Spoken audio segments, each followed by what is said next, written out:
بلاول صاحب ادھر آئے یا مولانا صاحب ادھر آئے؟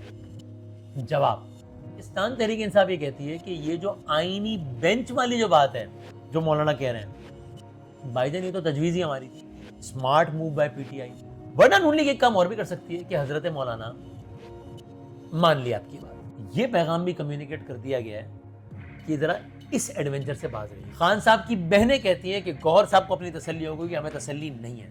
بسم اللہ الرحمن الرحیم، السلام علیکم. آئینی ترامیم کو لے کر کچھ بہت ہی دلچسپ خبریں ہیں، کچھ بہت ہی حیران کن باتیں ہیں. ایک تو ظاہر ہے ہم سب جانتے ہیں کہ اس پہ جو ایک بڑی پیش رفت ہوئی وہ اس وقت ہوئی جب مولانا صاحب اور پیپلز پارٹی نے، بلاول صاحب نے مل کے پریس کانفرنس کی کہ ہمارا اتفاق ہو گیا. سب سے پہلا سوال یہ اٹھا کہ اتفاق کس بات پر ہوا ہے، یہ بہت امپورٹنٹ ہے. پھر اس کے بعد وہ ملے، سارے ملے، نواز شریف صاحب، زرداری صاحب، مریم نواز شریف صاحب. اب تک کی سب سے بڑی بیٹھک آئینی ترمیم کے حوالے سے، جس سے بڑی بیٹھک ہو نہیں سکتی، یعنی سارے لوگ موجود تھے وہاں پہ. لیکن سب سے بڑا سوال یہ کہ مولانا صاحب اور بلاول صاحب آج لے کر کیا گئے تھے نواز شریف صاحب کے پاس، یعنی مولانا صاحب اور بلاول صاحب نے اتفاق کس بات پہ کیا تھا. ساری ٹیکنیکلٹیز کو چھوڑ دے تو ایک بڑا ڈفرنس تھا نا پیپلز پارٹی اور مولانا صاحب کے اوپینین میں. پیپلز پارٹی کہتی ہے یا کہتی تھی کہ ایک آئینی عدالت ہونی چاہیے، سپریم کورٹ یہ رہے، آئینی عدالت ایک اور بن جائے، سارے جو آئینی کیسز ہیں، آپ سیاسی کیسز بھی اس کو انورٹڈ کاماز میں کہہ چکے ہیں، یا حکومتوں سے متعلق کیسز بھی کہہ سکتے ہیں، جو سارے آئینی کیسز ہیں وہ ادھر چلے جائیں اور باقی عوامی کیسز جو ہیں وہ سپریم کورٹ میں چلے جائیں. اور یہ آئینی عدالت میں جو کیسز جائیں وہ یہاں پہ چیلنج نہ ہو سکے. سو عمل نہیں ہوتا کہ یہ والی عدالت جو اس وقت ہے وہ بہت ہی عام لوگوں سے متعلق مسائل نمٹا رہی ہوتی، حکومتوں سے متعلق مسائل یہاں نمٹائے جا رہے ہوتے اور وہاں وہ اپنی مرضی کے جج لے آتے. یہ تھا پیپلز پارٹی کا مسئلہ. ظاہر پیپلز پارٹی کہتی ہے کہ ہماری اس میں اپنی مرضی نامرضی کوئی نہیں ہے، ہم تو چاہتے ہیں کہ آئینی کیسز کا بیک لاگ، عدالتوں میں کیسز کا بیک لاگ بہت ہے اور ہر وقت عدالتیں آئینی کیسز میں الجھی رہتی ہیں، اس سے الگ بنا دی جائے عدالت. ٹھیک.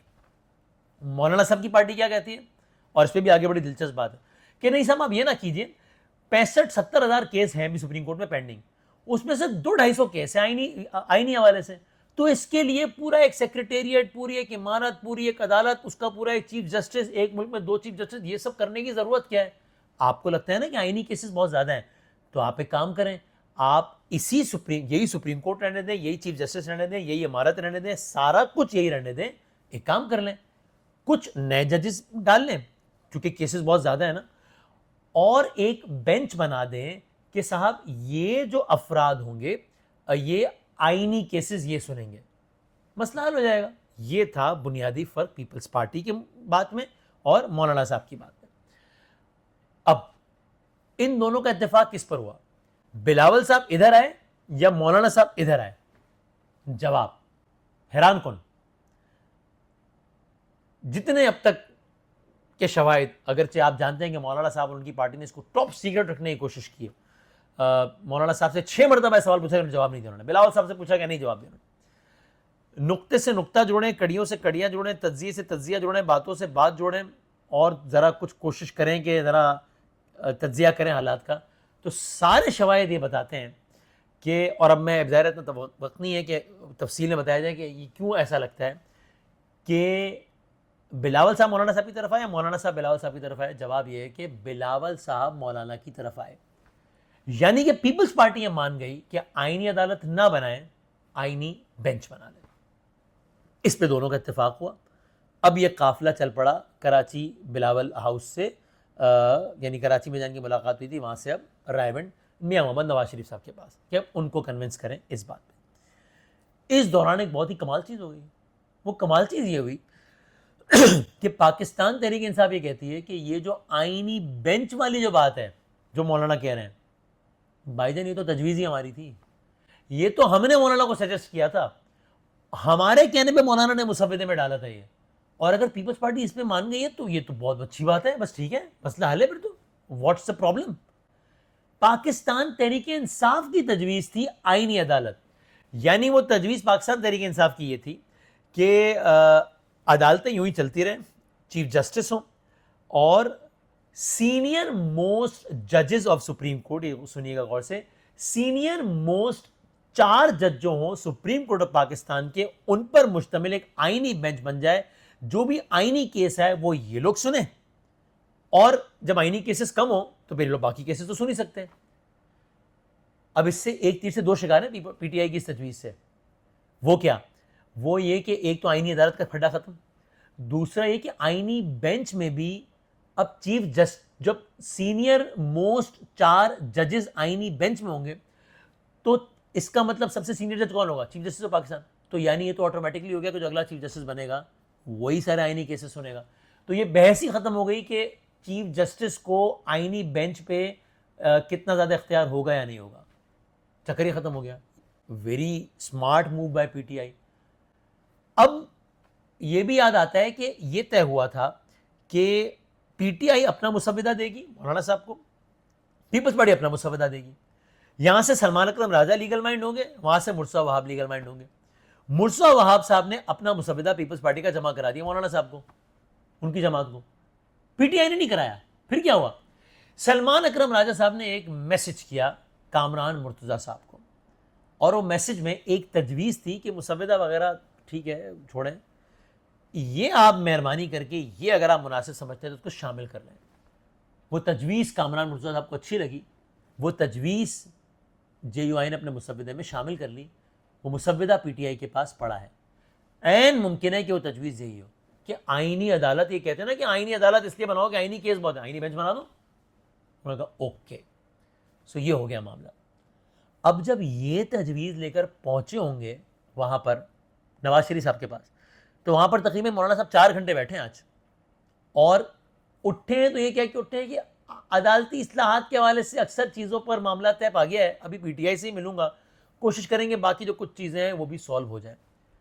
اب نون لیگ اگر 2 میں سے ایک کام کریں تو نون لیگ کا کوئی فائدہ ہے آئینی ترمیم میں, ورنہ نون لیگ نے کہنا ہے کہ بھائی جان پھر رہنے دو یار, یعنی پھر ہمیں کیا, یعنی میں کیا الفاظ استعمال کروں کہ اتنی ہزیمت بھی اٹھانی پڑے, اتنی رسوائی بھی اٹھانی پڑے اور فائدہ بھی نہ ہو کچھ, تو پھر کیا کرنا ہے آئینی ترمیم کا, چھوڑ دو, بند نہیں کرنا. مت بھولیے کہ آغاز حکومت نے کہاں سے کیا تھا, جو مولانا صاحب نے نہیں ہونے دیا. اس میں یہ بھی تھا کہ جناب فوجی عدالتوں میں سیولین کا ٹرائل اس میں ذرا آسان ہو گیا تھا, اس کے ذریعے اس کی ڈیٹیلز اپنی جگہ, اس میں آئینی عدالت کا قیام تھا, اس میں تو پتہ نہیں کیا کیا تھا. وہ سب مولانا صاحب کی وجہ سے نہیں ہوا. لگتا ہے ایسا ہے بائی دا وے کہ مولانا صاحب بھی جو نا یہ ونس فار آل سبق دینا چاہتے ہیں حکومت وقت کو بھی اور باقیوں کو بھی,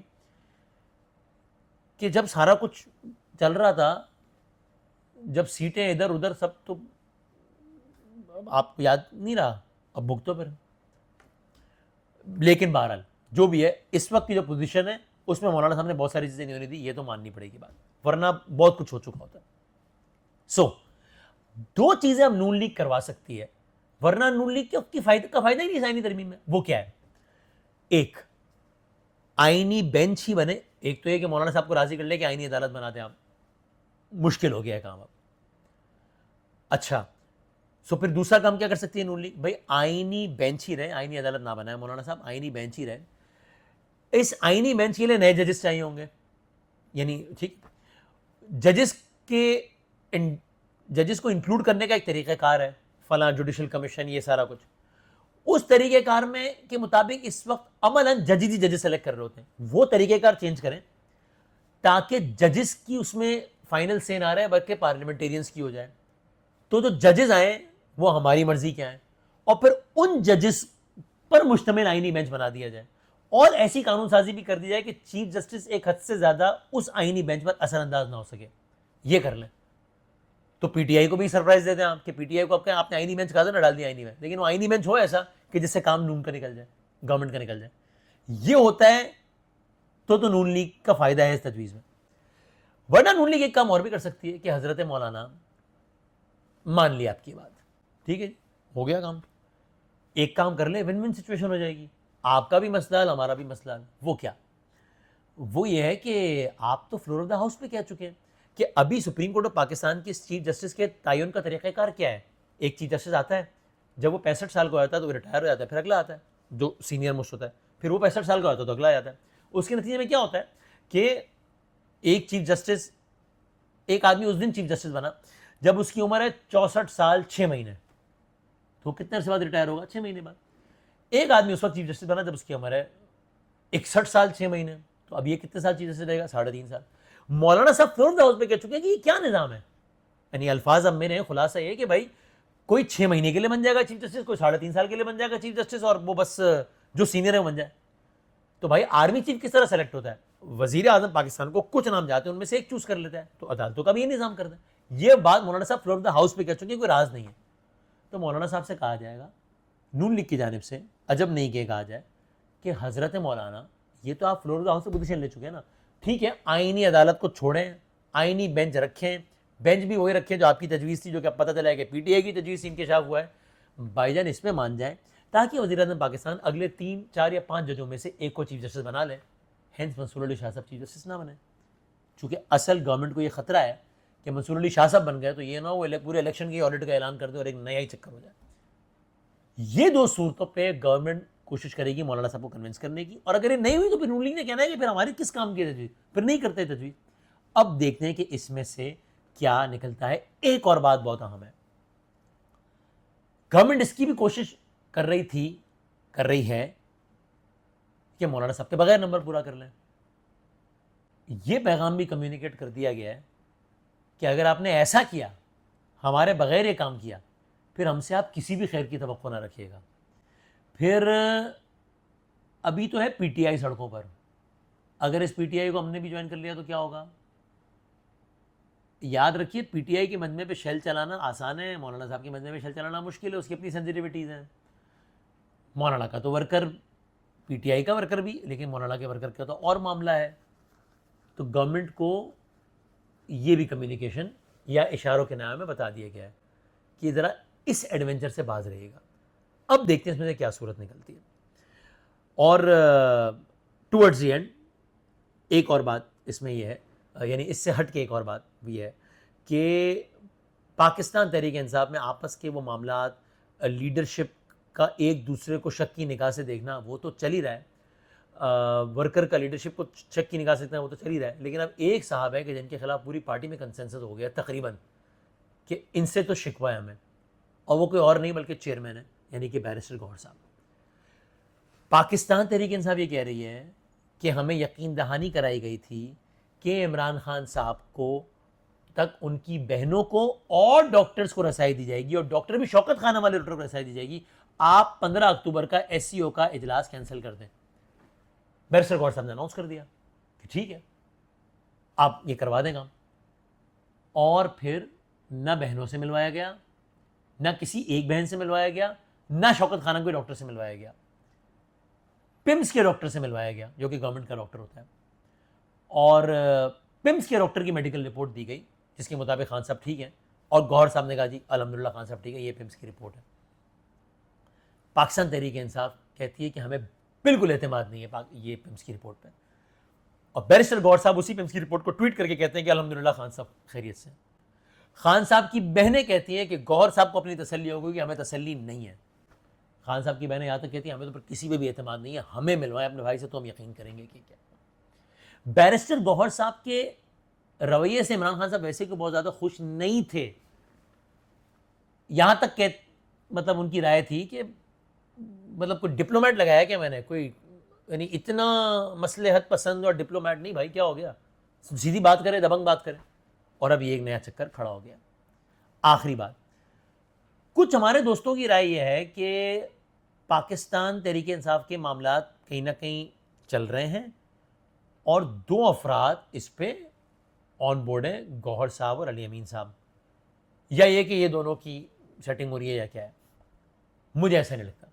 مجھے لگتا ہے نہ صرف یہ کہ معاملات نہیں چل رہے بلکہ معاملات خراب ہو رہے ہیں, بلکہ ہو سکتا ہے کہ آنے والے 3, 4, 6 ہفتوں میں معاملات ایک نیکسٹ لیول پر پہنچ جائے. عمران خان صاحب کے حوالے سے, معاملات کی خرابی کے حوالے سے ہو سکتا ہے فیض صاحب کے حوالے سے کوئی خبر آ جائے, کورٹ مارشل چل رہا ہے نا, اور اس کی بنیاد پر پھر خان صاحب کے حوالے سے بھی کچھ ہو جائے آگے معاملہ. تو یہ, لیکن گوہر صاحب اور علی امین صاحب جو تھوڑے اپنے رویوں میں محتاط ہیں اور اس طریقے سے اسٹریٹ فائر نہیں کرتے, اس کو کچھ لوگ تعبیر کرتے ہیں کہ شاید ان کی بات چیت چل رہی ہے یا یہ ان کی سیٹنگ ہے یا ان کو پتہ ہے کہ آگے ریلیف ہو رہا ہے اس لیے کر رہے ہیں. میرا خیال ایسا نہیں ہے. ان دونوں کی اپنی اپنی ریزنز ہیں جارحانہ نہ ہونے کے. گوہر صاحب کا اپنا رویہ ہی وہ نہیں ہے, وہ اس مزاج کی نہیں ہے. ہر بندے کا اپنا مزاج ہوتا ہے, گوہر صاحب کا وہ مزاج ہی نہیں ہے. وہ ایک دھیمے مزاج کے, اچھا چلو بہتر کر لیتے ہیں معاملہ یہ وہ. اس کا تو یہ نہیں ہے کہ سیل آؤٹ ہے. تو گوہر صاحب اس وجہ سے, اور گنڈا پور صاحب کی مجبوری ہے کہ وہ صوبہ چلا رہے ہیں, صوبے کے چیف ایگزیکٹو میں, صبح فلاں سے ملنا ہے, شام فلاں سے ملنا ہے. اگر وہ اس طرح بالکل ہی پھڈے بازی پر آ گئے, صبح نہیں چلا سکیں گے وہ. سو یہ دو افراد ان دو ریزنز کی وجہ سے ہاتھ ہولا رکھ جاتے ہیں. بہرحال دیکھتے ہیں کیا ہوتا ہے.